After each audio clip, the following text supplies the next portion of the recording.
piensa en los demás. A ver, quiero que los varones digan conmigo, piensa en los demás. ¿Qué pasó, los varones? Se vinieron sin su patasca. A ver, las hermanas digan conmigo, piensa en los demás. Piensa en los demás. ¿Ve? Y así desayunaron. Muy bien, piensa en los demás. Y yo quiero insistir con esta idea. Quiero que preste atención. Cada uno de nosotros busca una vida plena. De alguna manera, uno está buscando una vida en la cual encontramos plenitud. Una vida en la que haya frutos. Una vida en la que haya resultados. ¿Está conmigo? ¿Sí? Todos de alguna manera estamos buscando una vida plena. Sin embargo, el mundo o el sistema de este mundo nos ha hecho pensar que la plenitud de la vida es el resultado de velar por nuestros propios intereses, de trabajar por nuestras propias metas, de satisfacer nuestros propios deseos. Y creemos que cuando nosotros velamos por nuestros intereses y trabajamos por nuestras metas y suplimos nuestros deseos, vamos a alcanzar la plenitud de la vida. Sin embargo, cuando nosotros vamos a la Biblia, nos damos cuenta que la plenitud de la vida es el resultado de pensar en el bienestar de los demás, en ayudar para que otros puedan alcanzar sus metas. Y escuche, de estar dispuesto a renunciar a nuestros deseos, a nuestras pasiones, buscando el bien común, buscando que todos ganemos y que no sea solamente uno o un grupo el beneficiado. ¿Cuándo usted se va a sentir pleno? Cuando usted piense en los demás. Amén. ¿Cuándo vamos a alcanzar plenitud de vida? Cuando nosotros pensemos en los demás, cuando nosotros quitemos el enfoque de nosotros mismos y empecemos a enfocarnos en el bienestar de alguien más. Por eso alguien escribió acertadamente en un manifiesto teológico, decía lo siguiente, escuche, esto fue lo que a mí me llamó la atención y quedó grabado en mi mente. Nadie puede pretender calidad de vida. Nadie puede esperar que a esta vida le vaya bien, escuche. Nadie puede pretender calidad de vida sin antes estar asegurado el bien, la vida de todos y de todas. Ese es el principio fundamental. Cada uno de nosotros vivimos una dinámica relacional y nadie puede escapar de ese principio. Dependemos los unos de los otros y el bien tuyo es el bien mío.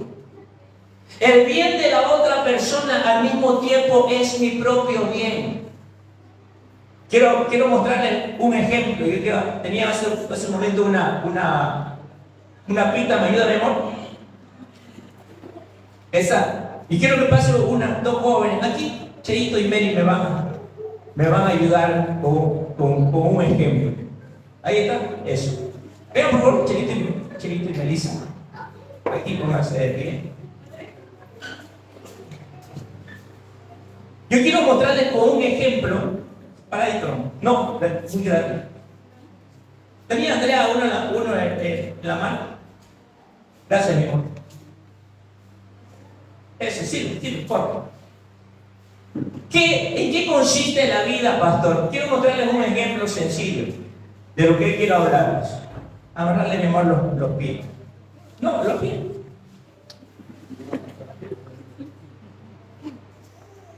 Era uno con mangas largas. Sí.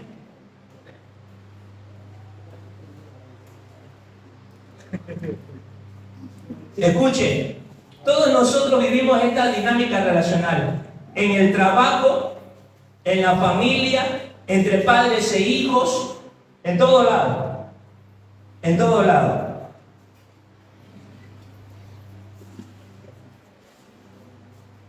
¿Ya estuvo?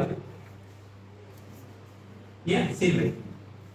Mire, ¿cómo Si hay competencia, por ejemplo, si ellos quisieran competir el uno con el otro y están amarrados, si uno quisiera correr, ¿podría? No. Si hay competencia, y yo le pregunto, ¿hay competencia? ¿En el trabajo hay competencia? ¿En la iglesia hay competencia? Hay competencia en la iglesia. Entre pastores, entre líderes, entre hermanos. Pero si entendiendo de que nosotros estamos relacionados y uno de ellos decidiera competir, pregunto, ¿funciona o no funciona? ¿Qué pasaría si Cheo le dice, le voy a ganar a Melissa y empieza a correr? Oiga, me la va a dejar de espalda y la va a estropear a Melissa, y él también puede salir dañado porque al querer correr tropieza. Entonces no funciona. Diga conmigo, no funciona. La vida es esa. Deja de vivir en competencia con tu familia, con tu hermano, que qué se compró, que qué tiene. Y a veces vivimos que se compró algo y queremos tener lo mismo. La vida no se trata de competir. Disfruta de lo que hoy tenés, disfruta de lo que Dios te ha dado hoy. Da gracias por eso. No vivas en competencia, no trates de ser. Hay que tratar de ser mejor cada día, pero no ser mejor que el otro. Porque de eso no se trata la vida. Ahora, ¿qué pasa? Hay otro, la indiferencia. Digamos que Melisita no puede correr. Melissa, siéntese. No puede correr, Melissa está impedida, no tiene las mismas oportunidades que Bismarck. Y Bismarck dice, me vale Melissa. Aunque no es así, ¿no? No es así, ni idea. ¿Qué va a hacer? ¿Lo ve? Y dice, me vale lo que le pase a Melissa. Me vale lo que le pase a mi hermano, a mi compañero, me vale lo que pase a la iglesia. La indiferencia total. ¿Podría seguir su vida misma estando en esta situación? No puede. Pero ¿cuántas veces nosotros somos indiferentes ante la necesidad de la gente? ¿Cuántas veces somos indiferentes al problema, a veces de nuestra misma familia? Padres abandonados por sus hijos a su suerte. Hermanos o padres también abandonando a sus hijos. Sus hijos en necesidad, sus hijos en problema, y el padre le vale, ya es grande, ya es adulto, él se metió en ese problema, que vea lo que hace. ¿Será que tanto el padre como el hijo, o los amigos, o los compañeros de trabajo, podrían vivir en completa indiferencia sin importar? No, ambos salen dañados.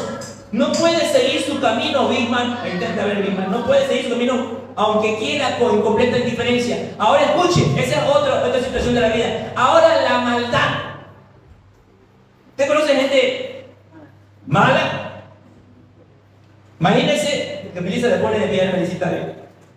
Y yo le digo, Cheo, yo me pongo atrás y voy a empujar. Y le hacemos la maldad. ¿Funcionaría el paradigma? ¿Pudiera seguir avanzando? No. Esa es la vida, hermano. El bien de Bismarck es el bien de Melissa. El bien de Melissa es el bien de Bismarck. El bien de Bismarck como discípulo es el bien mío como su pastor. El bien del pastor es el bien de Bismarck como discípulo. El bien de Bismarck como jefe es el bien de la hermana Guillermina como su trabajadora. Amén. El bien, si le va bien a Bismarck, pero ¿cuántos trabajadores critican lo que el jefe hace, lo que el jefe tiene? No trabaja como debe, no llega a tiempo. Si supiera que el bien de ella es el bien, ¿trabajaríamos diferente? El bien de ella es el bien del jefe. ¿Cómo cambiaría la actitud del jefe para con los trabajadores? ¿Le pagaría sus beneficios? ¿Le pagaría justamente? ¿No buscaría engañarle su sueldo? ¿No pagarle su aguinaldo? ¿Por qué? Porque el jefe, si el jefe entendiera que el bien de su trabajador es el bien de él buscaría que a ella le vaya bien. Pero yo pregunto, ¿cómo vivimos en el mundo? Cada quien buscando su propio bien. Pero la Biblia es clara. Todos vivimos una dinámica relacional. El bien del uno es también el bien mío. Iglesia, ¿qué quiero desafiarnos esta mañana de vivir? Piensa en los demás. Piensa en el bienestar del matrimonio. Piensa en el bienestar de tu esposa. Hazla crecer. Hazla avanzar. Que no se quede donde está. Si quiere emprender un negocio, apoyarla. Si necesita hacer algo, ayudarla. Si tiene que terminar de estudiar, pagarle sus estudios. Que complete sus estudios. Hazla crecer. Si tiene que venir a orar, si tiene que ser más espiritual, vos animarla, traerla, levantarla. ¿Quién debería buscar el bienestar de la esposa? El esposo. ¿Quién debería buscar el bienestar del esposo? El esposo trabaja, sale todo el día a trabajar y encima que llega a la casa con más carga. ¿Qué debería hacer la esposa? Ayudar, apoyar, buscar que el otro crezca, buscar que el otro avance, hacerle la vida más fácil. ¿Por qué? Porque el bien del esposo es el bien de la esposa. El bien de la esposa es el bien. Si nosotros viviéramos así, escuche, alcanzaríamos la plenitud de la vida. Tanto en el matrimonio, tanto entre padres e hijos, hijos y padres, trabajadores y jefes, pastores y discípulos y pastores, en todo el aspecto de la vida, si nosotros pensáramos más en los demás, alcanzáramos la plenitud de la vida. Diga conmigo, hay que pensar más en los demás. Amén, dígalo fuerte. Hay que pensar más en los demás. Y démosle un fuerte aplauso a Cheite, amén, y muchas gracias. Gracias, Jorge. Bienísimo, muy amable. Ese ejemplo tan simple, de eso se trata la vida. ¿Cuántos matrimonios han fracasado porque el esposo o la esposa buscó satisfacer sus deseos sin pensar en el bien de la esposa, sin pensar en el bien de los hijos? ¿Cuántos matrimonios han fracasado y han sido destruidos porque el esposo pensó solo en satisfacer sus deseos? Cientos, miles, millones de matrimonios. Si hubiéramos cambiado el chip de que yo tengo que pensar más en el bienestar de mi esposa, más en el bienestar de mi esposo, antes que en el propio, tuviéramos matrimonios más saludables. La fidelidad sería algo constante en cada matrimonio si pensáramos más en los demás. Pero tenemos que cambiar el chip. Y esta mañana yo quiero que quedemos con esa premisa. Una vida plena solo es el resultado de pensar en el bienestar de los demás. Amén. Mira la que está a su lado y yo le voy a pensar más en vos que en mí. Amén. ¿Qué les parece? Y usted dígale, empecemos al mediodía. ¿Qué pollo me vas a invitar? Empecemos ahora. Empecemos ahora. ¿A dónde nos vamos a comer? ¿Qué dice la Biblia? Gálatas 5:14. Rápido. Gálatas 5:14. Léalo conmigo. Porque toda la ley de Dios se resume en un solo mandamiento, el cual cada uno debe amar a su prójimo como a sí mismo. ¿En qué se resume la ley? Toda la Biblia podríamos resumirlo en esto: en amar a su prójimo como a sí mismo. La Biblia se resume en que yo tengo que pensar más en los demás que en mí mismo, en buscar el bienestar del otro. Y mire, Dios está tan interesado en que nosotros vivamos de esta manera, que Él, en su sabiduría, ligó nuestro bienestar al bienestar del otro.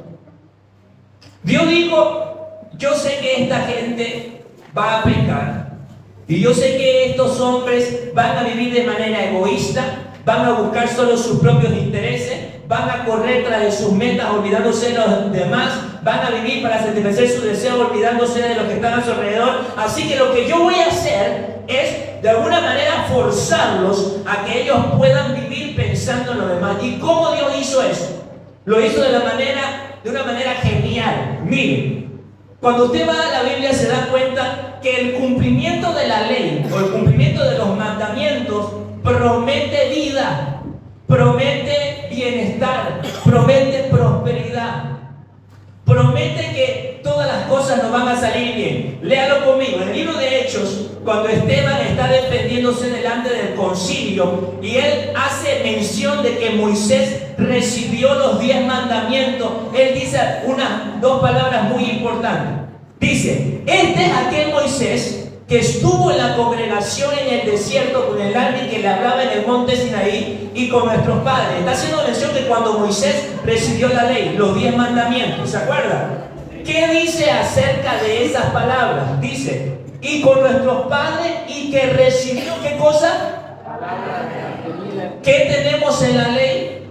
¿Qué tenemos en los mandamientos? ¿Qué tenemos en la palabra de Dios? Dice, si ustedes cumplen la ley, si ustedes viven estos mandamientos, ustedes tienen vida. Todos aquí anhelamos vida, queremos vida. Pero hay algo más que dice. Vayan conmigo, Josué 1:8, ¿se acuerdan? Nunca se apartará de tu boca este libro de la ley, sino que de día y de noche meditarás en él, para que guardes y hagas conforme a todo lo que está viendo. ¿Y qué pasa cuando cumplimos la ley? Cuando vivimos los mandamientos, porque entonces harás prosperar tu camino y todo te saldrá bien. Dios está diciéndole, tú cumples la ley y yo te doy vida y hago prosperar todo lo que haces, pero cumplir la ley. Te está obligando, te está moviendo, te está forzando, te está motivando. No queda ahí. Salmo 119, 165, la Nueva Versión Internacional, que dice, los que aman tu ley, ¿qué van a disfrutar? Disfrutan de gran bienestar y nada los hace. ¿De qué van a disfrutar? De gran bienestar. De gran bienestar. ¿Por qué cosa? Porque aman. Porque aman la ley. Porque aman la ley. Dios en su sabiduría dijo, mira, vas a tener vida, vas a prosperar en todo lo que hagas, te voy a rodar de gran bienestar, pero cumplime la ley. Cumplime los mandamientos. Y Dios nos está forzando, escuchen, a pensar en el bienestar del otro, porque resulta que los 10 mandamientos, ninguno de ellos se trata de nuestro bienestar. Los primeros 4 mandamientos hablan de amar y honrar a Dios. ¿Los conocen? ¿Se acuerdan? No tendrás dioses ajenos delante de mí. El primero. El segundo, no te harás, inclinarás y honrarás ídolos. No tomarás el nombre de Jehová tu Dios en vano. Santifica el sábado como el día de reposo. Esto está hablando, los primeros 4 mandamientos hablan de honrar y de amar a Dios. ¿Se trata de nosotros? No. Pero si nosotros amamos y honramos a Dios, Dios dice, te doy vida, prospero lo que hagas y te rodeo de gran bienestar. Ama a Dios y hónrale. Mira cómo Dios es sabio. Y los otros 6 mandamientos, mira, no se trata tampoco de nosotros. Dígame de quién se trata. Honra a tu padre y a tu madre. No matarás. No cometerás adulterio. No hurtarás. No darás falso testimonio contra tu prójimo. No codiciaréis ni mujer, ni buey, ni cosa alguna de tu prójimo. ¿De quién se trata? Del prójimo. Dios en su sabiduría nos motiva y como nos fuerza, nos dice, tu bienestar está ligado al bienestar de tu prójimo. Amén. Dios hace eso. Dios dice, tu bienestar está ligado al bienestar de tu prójimo. Si tú velas por tu prójimo y honras a tu padre y no lo matas y no tomas la mujer de tu prójimo y no le robas a tu prójimo y no levantas falso contra tu prójimo y no codicias nada de tu prójimo, si tú piensas en tu prójimo, te va bien. Pero si no piensas en tu prójimo, la miseria de él será la miseria tuya. La pobreza de él será tu pobreza. Su infelicidad será tu infelicidad también.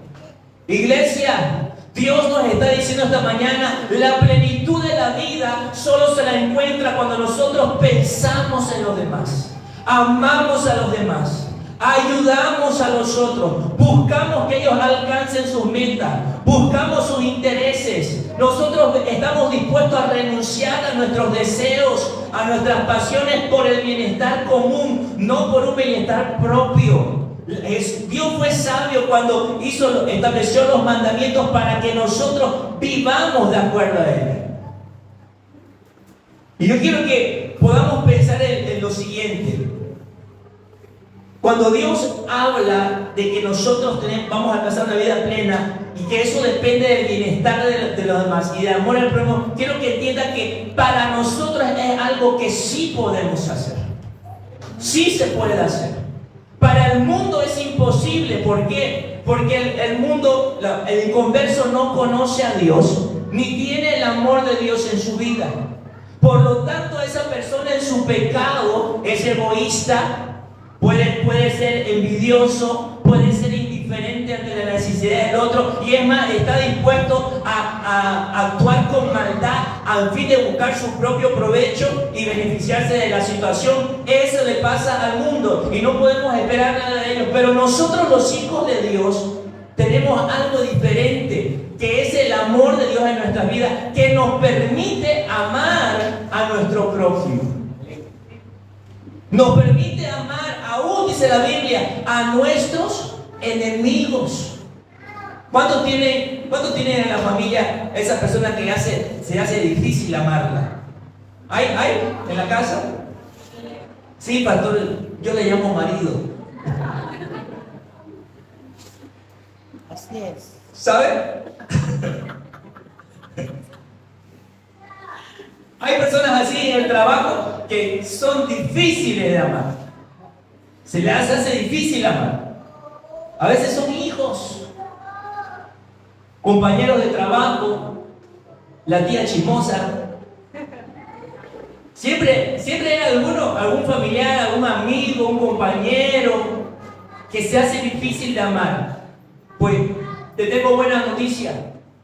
La Biblia dice que cuando nosotros tenemos el amor de Dios en nuestras vidas, nosotros podemos amar al prójimo. ¿Cuántos se alegran de eso? Amén. Se puede amar al prójimo.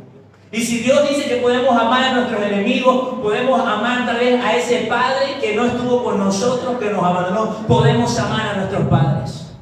Podemos amar al esposo que nos ha lastimado, que nos ha herido. Podemos amar a ese hijo, a esa hija que ha causado muchas heridas. Se puede amar porque el amor de Dios está en nosotros.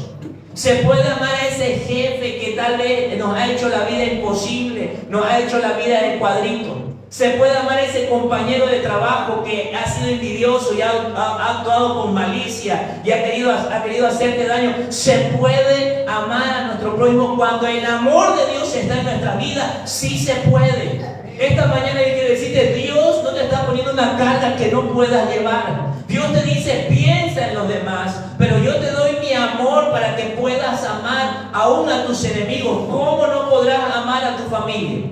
Si Dios dice que puedes amar a tu enemigo, ¿cómo no podrás amar a tu madre, a tu padre? Claro que se puede. Amén. Diga conmigo, sí se puede. ¿Quién está demandando amor hoy en tu casa y tú se lo has privado porque han estado en peleas? ¿Quién está demandando amor ahí que tú le has privado por esa contienda, porque no hay perdón? Esta mañana yo quiero que nosotros podamos salir de este lugar y decidamos amar a nuestro prójimo, pensar más en los demás, buscar cómo ayudarle, que cambiemos nuestro estilo de vida egoísta, independiente, que solamente busca su propio bienestar, que corre tras de sus metas, para empezar a pensar en otros, para saber que cada vez que yo le ayudo a alguien, me estoy ayudando a mí mismo, que cada vez que alguien alcanza sus metas, yo estoy alcanzando también la mía con él. Que cuando yo pienso en el bienestar de otros, estoy trabajando en mi propio bienestar. Que dejemos de lado la competencia, que dejemos de lado la indiferencia, y peor aún, entre nosotros los hijos de Dios no debe haber saña, maldad.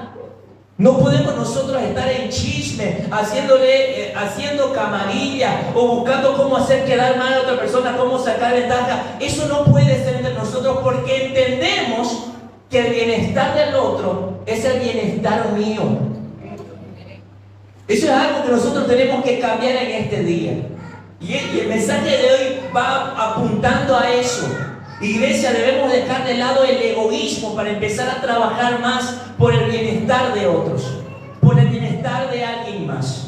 Y yo puedo decirte que el amor de Dios en nuestra vida nos capacita para amar a nuestro prójimo. Mira lo que dice 1 de Juan 4:20 al 21. Dice, si alguno dice, yo amo a a Dios y aborrece a su hermano, ¿qué es esa persona? Es mentiroso. Es mentiroso. Pues el que no ama a su hermano, a quien ha visto, ¿cómo puede amar a Dios a quien no ha visto? 21, léalo conmigo. Y nosotros tenemos este mandamiento de Él. ¿Qué dice? El que ama a Dios. El que ame a Dios, ame también a su hermano. Sí se puede amar al prójimo. Sí se puede amar a una persona que nos han lastimado, que nos han herido. Sí se puede amar a su esposo. ¿Cuántas esposas dicen amén? Amén. Amén. Sí se puede amar a su esposa. ¿Cuántos esposos dicen amén? Amén. Más fuerte, somos más amorosos los varones. Cariñosos. Sí se puede amar a su esposo. Sí se puede amar a nuestros hijos. Sí se puede. Si nosotros tenemos el amor de Dios en nuestra vida, eso nos capacita para amar al prójimo. Miren lo que dice 1 Juan 3:14. Dice, nosotros sabemos que hemos pasado de muerte a vida. ¿Cómo nosotros sabemos eso? En que amamos a los hermanos. Si hay el amor de Dios en tu corazón, tú puedes amar a tu hermano. Si tú tienes vida, si Dios está en tu corazón, tú puedes amar a tu hermano. Tú puedes amar a tu hermano. 1 Juan 4:8 dice, el que no ama no ha conocido a Dios, porque Dios es amor. ¿Qué es Dios? Amor. Y si Dios está en tu corazón, ¿qué podíamos hacer nosotros? ¿Qué podemos hacer nosotros? Amar. Amar. Amar al prójimo. Pensar en los demás. Pero tristemente vivimos como el mundo lo hace, buscando solo nuestros propios intereses, nuestro propio beneficio.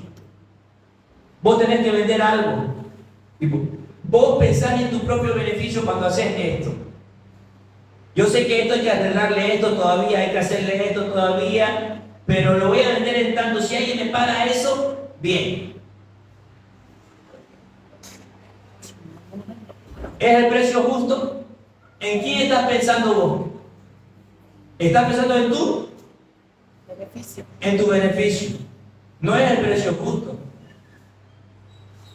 Pero voy a decir, pero nadie lo obliga a comprar. Es verdad. Tal vez ante las leyes nadie te va a condenar, pero ante Dios, ¿de qué manera estás actuando ahí? ¿De manera egoísta? Estás vendiendo algo que no es un precio justo. No es el precio correcto. ¿Entiendes? Es verdad, entre las leyes nadie te va a meter a la cárcel por hacer eso, porque nadie obliga a comprar a nadie. Pero es el precio justo. Es el precio correcto. Es lo que debes ganar. Es lo que deberías ganar. ¿Cuántos hermanos terminan peleados porque cada uno busca su propio beneficio cuando se trata de partir la herencia? Y no pueden ponerse en acuerdo porque cada uno busca que no quiere perder, quiere su beneficio. A Jesús le vinieron con el mismo problema. ¿Y qué dijo él? Yo no estoy aquí de repartidor. La vida no se trata de eso. Iglesia, nosotros no podemos seguir viviendo como el mundo lo hace. Nosotros tenemos que pensar en el bienestar de los demás y saber que el bien de ella es mi bien. Y todo lo que yo pueda hacer para que ella crezca, para que ella avance, para que ella esté bien, para que ella alcance su meta. Si nosotros viviéramos pensando de esa manera, nos levantáramos en la mañana y decir, ¿qué puedo hacer para que mi esposo, para que mi esposa avance? ¿Qué puedo hacer por mis hijos? ¿Qué puedo hacer por mi jefe? Y uno empieza a vivir pensando en el bien de los otros más que en el propio. Mira, tu vida florecería. Tu vida fuera otra. No tendrías la recompensa solo de tu esfuerzo y tu trabajo, sino que la bendición de Dios estaría contigo. ¿Cuántos dicen amén acá? Porque a veces por buscar el bien de otro nos va a tocar perder. Pero escucha, Dios te va a recompensar por aquello que tú haces, porque Él dice, yo voy a prosperar, yo voy a darte vida, voy a prosperarte todo lo que hagas y voy a rodearte de bienestar cuando nosotros vivimos como pensando en los demás. ¿Tú quieres tener el fruto de tu esfuerzo o quieres vivir bajo la bendición de Dios? ¿Qué sería mejor? Escúchenme. ¿Qué sería mejor? La bendición de Dios toda la vida. Pero eso solo se puede alcanzar y lo podemos vivir cuando nosotros cambiamos la manera en la que vivimos. Cambiamos nuestros pensamientos y cambiamos nuestro proceder pensando solo en nuestro beneficio. Y empezamos a pensar en los demás. Buscamos el bienestar del otro y no el propio. Amén. El amor al prójimo es consecuencia del amor de Dios en nuestras vidas. Amén. Busque el amor de Dios. Usted me dice, pastor, se me ha acabado el amor. Yo he escuchado eso en muchos matrimonios, pastor. Lo que yo sentía por él ya no es lo mismo. Puede ser un buen amigo, es el padre de mis hijos, pero ya yo no siento nada. Mire, es triste decirlo, pero si se fuera ahorita me daría pena, pero no es más, como cualquier otra persona. Muchos matrimonios, como dice, que se perdió el amor. Yo quiero darte buena noticia esta mañana. Busca el amor de Dios y Dios te va a permitir volver a amar a tu esposo, volver a amar a tu esposa, volver a amar a tus hijos. Busca a Dios en este tiempo, pide que Él sane tus heridas, pide que llene tu corazón y vas a poder volver el amor ahí en tu matrimonio, porque sin amor no vas a poder sacar adelante ese matrimonio. Sin amor no vas a poder seguir luchando por tu matrimonio. No vas a seguir luchando por la vida de tus hijos. Y cuando ellos sean grandes te van a agradecer lo que tú hoy estás haciendo por salvar tu matrimonio. Pero necesitamos ir a la fuente del amor que es Dios. Necesitamos ir a la fuente del amor que es Él. Padres, tenemos que amar a nuestros hijos. Es verdad, los hijos muchas veces con sus decisiones, con sus problemas, con sus cargas, con sus metidas de pata, como que uno dice, ay, como quisiera que vaya a vivir un poquito más lejos. Y uno se cansa. Pero tú tienes que ir a la fuente para seguir amando a tus hijos. ¿Por qué? Porque tú como padre, como madre, eres el reflejo del amor de Dios para tus hijos. Ellos van a saber que Dios les ama porque tú estás ahí para ellos. Porque tú les ayudas, porque tú les tiendes la mano, porque tú les perdonas y les das una nueva oportunidad. Tú necesitas amar a tus hijos, amar a tus hijas. Amén. Estar con ellos en su momento de necesidad, pero eso no se puede en nuestras fuerzas. Nuestro amor es limitado, nuestro amor es egoísta. Si no recibimos algo a cambio, nosotros no estamos dispuestos a amar. Pero cuando el amor de Dios está en nosotros, nosotros podemos amar de manera interesada. Hay que volver a la fuente, hay que correr al Padre, hay que buscar a Dios y podremos amar aún a nuestros enemigos. Amén. Amén. Y yo quiero esta mañana mostrarte cosas prácticas de cómo tenemos que pensar en los demás. Por ejemplo, un esposo, ¿hay esposos aquí o no hay? Un esposo piensa en su esposa ¿cuándo? Cuando usted sabe que está pensando en su esposa, cuando usted de manera responsable sale a trabajar todos los días de manera diligente para que en la casa se suplan las necesidades. Usted sabe que deja de vivir de manera egoísta cuando usted se convierte en el sustentador de su casa. Amén. ¿Los varones están conmigo acá? Los varones tenemos que tomar ese lugar. Nos corresponde, nos toca. Usted sabe que está pensando en su esposa y en sus hijos, en su familia, cuando usted ocupa el rol que le corresponde. El varón es el proveedor. El varón es el que sustenta la casa. Levántese, salga, busque un trabajo, sea responsable. No diga, pero no tengo, pero no hay. Nosotros tenemos que levantarnos y sustentar la casa, sustentar la familia. Amén. La esposa piensa en el esposo cuando están ahí en plena discusión, en plena pelea, y usted cierra su boquita para no gritar, para no insultar, para no faltar el respeto. Usted está pensando en quién ahí, en su esposo. No le estoy diciendo que no reclame lo que es justo. Hay cosas que debemos decir. Esto no me parece bien. Esto no es correcto que hagas. Esto no es correcto que vos estés haciendo acá. Usted tiene que reclamar y le toca. Es más, escuchen, muchas cosas no van a cambiar el matrimonio hasta que usted se ponga firme y diga, no, esto no es justo y algo tenemos que hacer con esto. No aguantarlo, no socaparlo. Decir, no, esto no es justo, no está bien esto, algo tenemos que hacer, busquemos una solución. Si no podemos arreglarlo entre nosotros, busquemos a los pastores, busquemos consejería, busquemos ayuno, no quedarse aguantado. Lo que estoy hablando es la forma. No porque vos estás exigiendo algo correcto, algo justo, algo que ves que es necesario, vos tenés la libertad de levantar la voz, de hablar mal, de insultar, de gritar, de faltarle el respeto a tu marido, ni la mujer ni el varón. Eso es pensar en los demás. Eso es pensar en el esposo. Los hijos piensan en los padres cuando ayudan en la casa.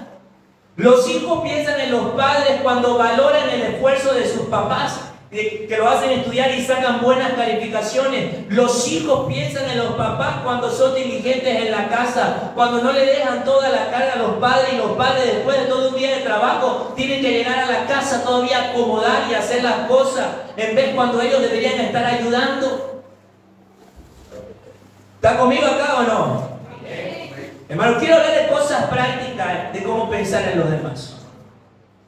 Eso deben hacer los hijos. Los padres pensamos en nuestros hijos cuando no le ponemos cargas pesadas que no les corresponde llevar, cuando no le damos tareas que son nuestra responsabilidad. Los padres tenemos que saber hasta dónde tenemos que darle responsabilidad a nuestros hijos, qué les toca hacer a ellos.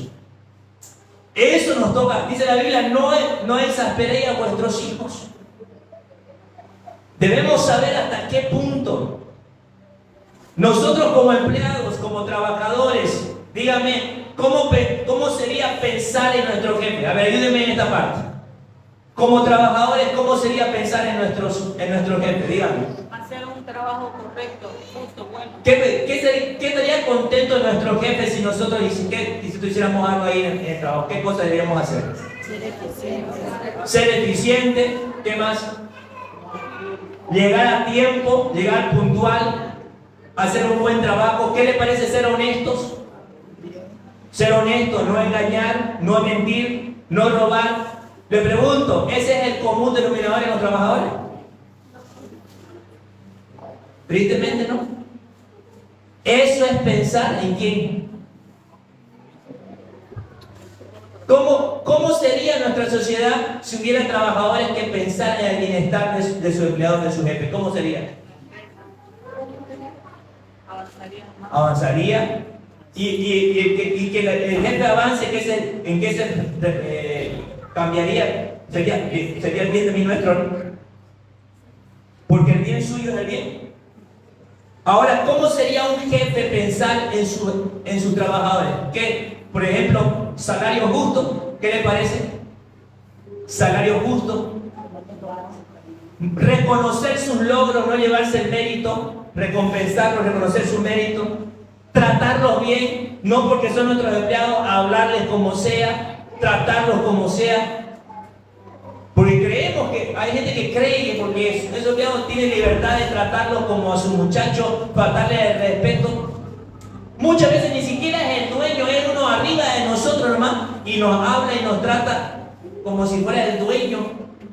¿Le ha pasado? A mi esposa una vez, varias veces un tiempo, tenía un superior y la trataba muy mal.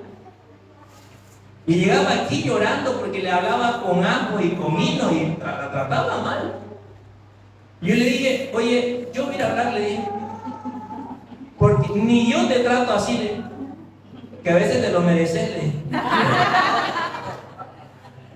Ni yo te trato así. Yo voy a ir a hablar y ¿sabes qué? Y si se sube el tono, yo, mira, ando arremangado la camisa.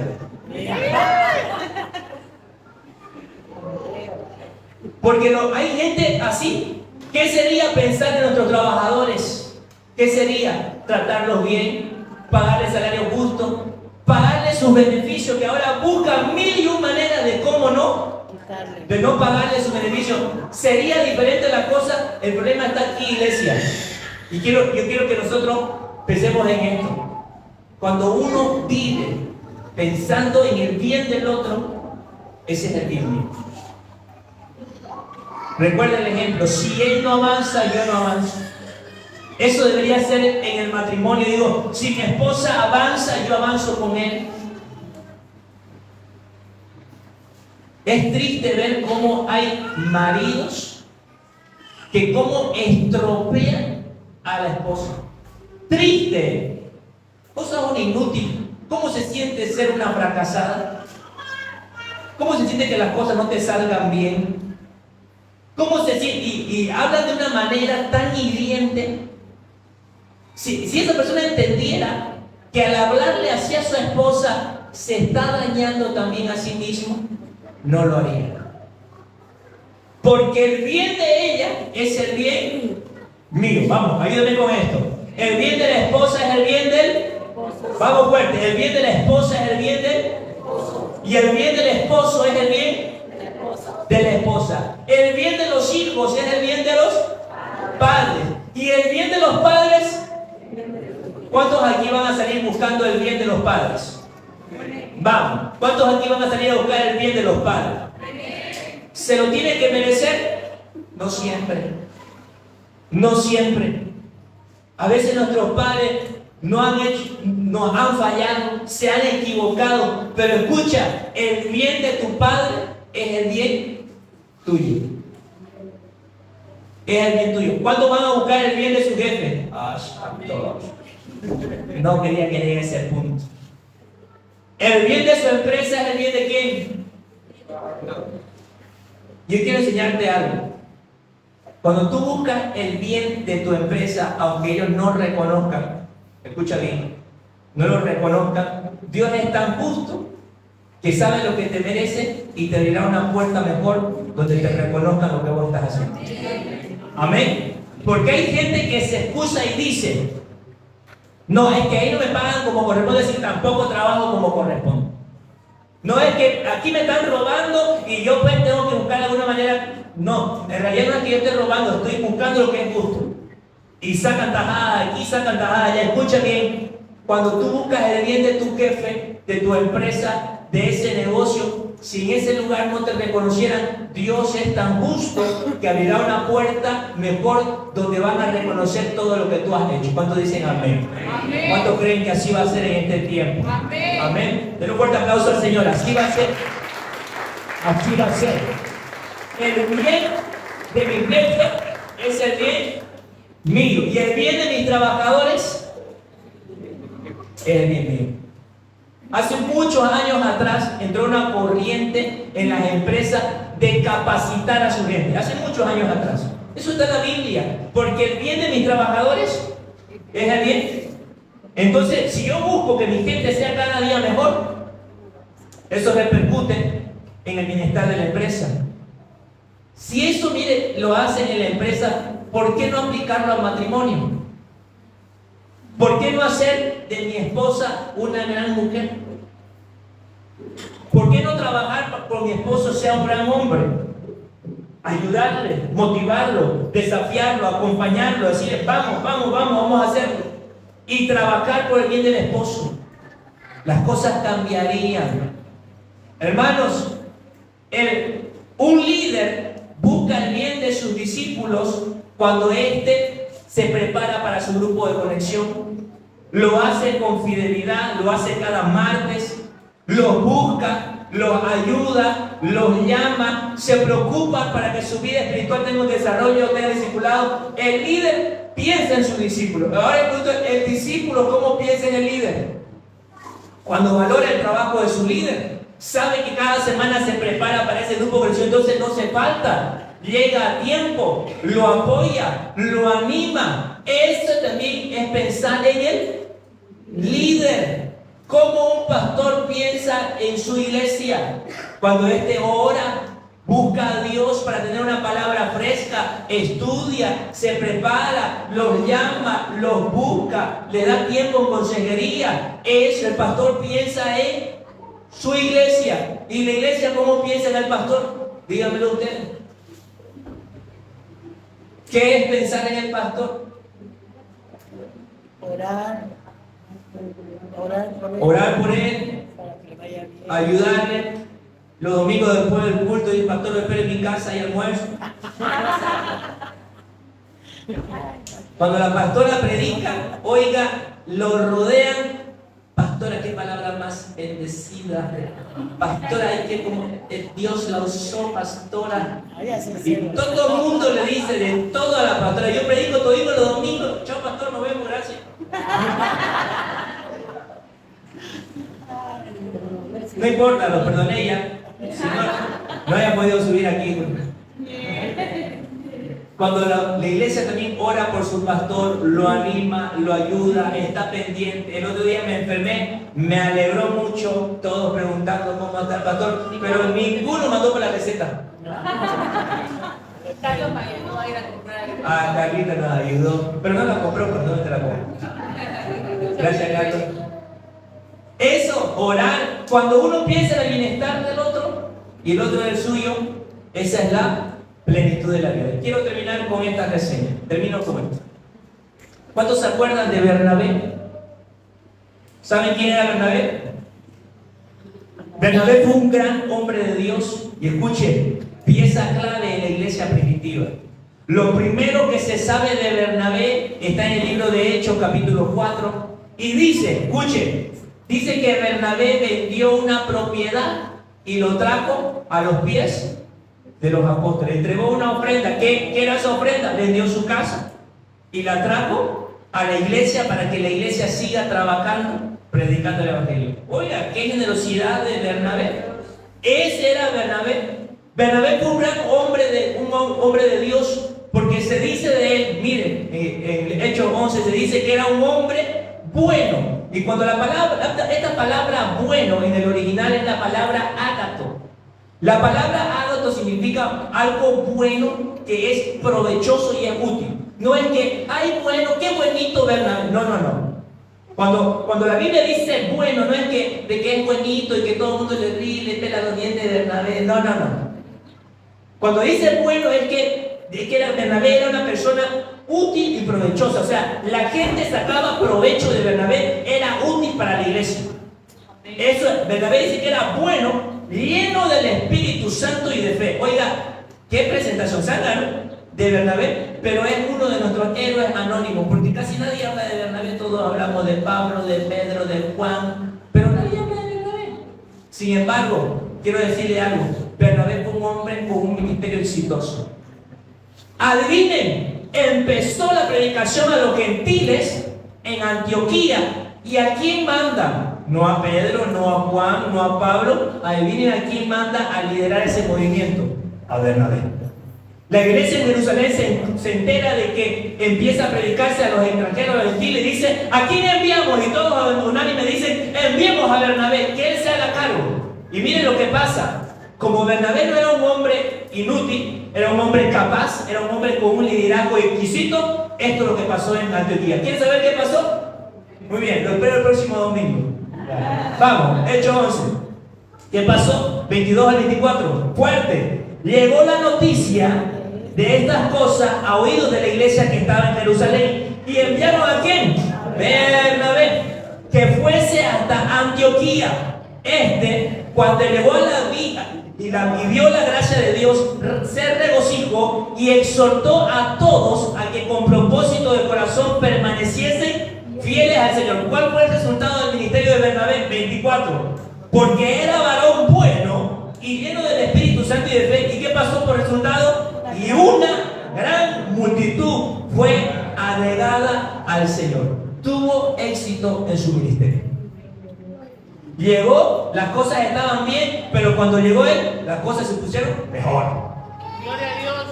Amén. ¿Por qué no le damos un fuerte aplauso a este hombre de Dios? Oiga, un campo. A veces no hablamos de Bernabé. Escuche, con esto termino. Aunque Bernabé no era una persona pobre en capacidad, más al contrario, vemos que era un hombre muy capaz, con atributos y un carácter justo. Escuche, el mayor aporte de Bernabé no fue su ministerio ni los resultados de su ministerio. ¿Cómo es eso, pastor? Sí, no fue. Su mayor aporte de Bernabé fue que dejó de pensar en sí mismo y pensó en alguien más. ¿Cómo es eso? El verdadero impacto de Bernabé en la iglesia cristiana estamos a punto de verlo. Léalo conmigo. Versículo siguiente, 25. ¿Qué pasó? El verdadero aporte de Bernabé fue este. Léalo. Después del éxito que tenía en Antioquía, ¿qué hizo? Después fue Bernabé, ¿a dónde? ¿Quién era de Tarso, se acuerdan? A Tarso para buscar. Y hallándole, le trajo ¿a dónde? ¿Qué está haciendo Bernabé? ¿Va a buscar su propia competencia?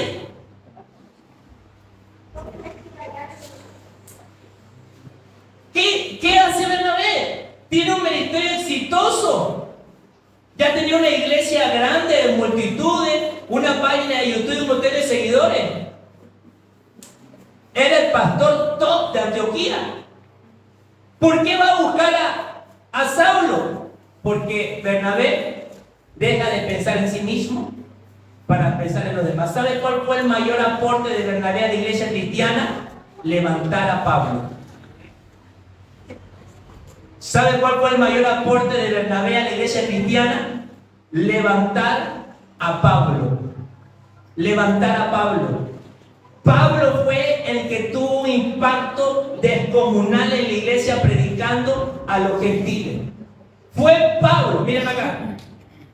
Fue Pablo el que escribió casi todo el Nuevo Testamento. Y eso no haya sido posible sin Bernabé. Cuando Saulo se convirtió, ¿quién lo presentó a la iglesia de Jerusalén? ¿Quién lo tomó y lo presentó a la iglesia de Jerusalén? ¿Se acuerdan capítulos antes? ¿Quién fue? Bernabé. Todos le tenían miedo, todos huían. ¿Qué hizo Bernabé? Fue y trajo a Saulo y lo presentó a Jerusalén. Y lo introdujo a la iglesia. ¿Quién lo introdujo a los apostolados? Bernabé dijo, esto está bueno, pero voy a dejar de pensar en mí. Sé que hay alguien que tiene potencial. Él va a continuar con los gentiles. Y fue y trajo a Pablo y lo introdujo a los apostolados. Y gracias a Bernabé tenemos un Pablo. Vamos. Gracias a Bernabé tenemos un Pablo. ¿Saben qué dijo Bernabé? Yo no soy el llamado a los gentiles. Como dijo Juan, yo les dije que yo no soy el Mesías. Es necesario que yo mengüe para que él crezca. ¿Qué dijo Bernabé? Es necesario que yo mengüe para que él crezca. ¿Y qué dijo Pablo en su momento? Es necesario que yo mengüe, pero que Timoteo crezca. ¿Y qué le dijo Pablo a Timoteo? Timoteo 2:2, busca gente idónea, enseña para él decir, tú tienes que menguar. Hermano, la vida cristiana se trata de pensar en los demás. Tu éxito es el mío. Si a ti te va bien, yo estoy bien. Si puedo ayudarte, me ayudo a mí mismo. Nadie puede pretender calidad de vida si el bien de todos y todas primero no está asegurado. Tú no puedes echarte feliz en tu cama a gozar de tu éxito sabiendo que tu hermano la sigue peleando.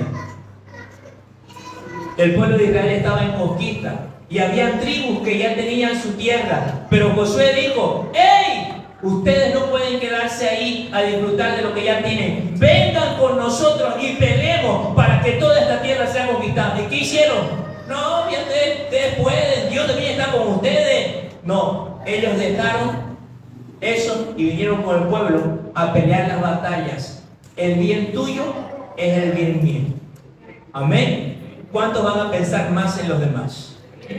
Amén. ¿Cuántos van a cambiar ese estilo de vida y decir pensar más en los demás? Más en los demás. Cambiemos, hermano.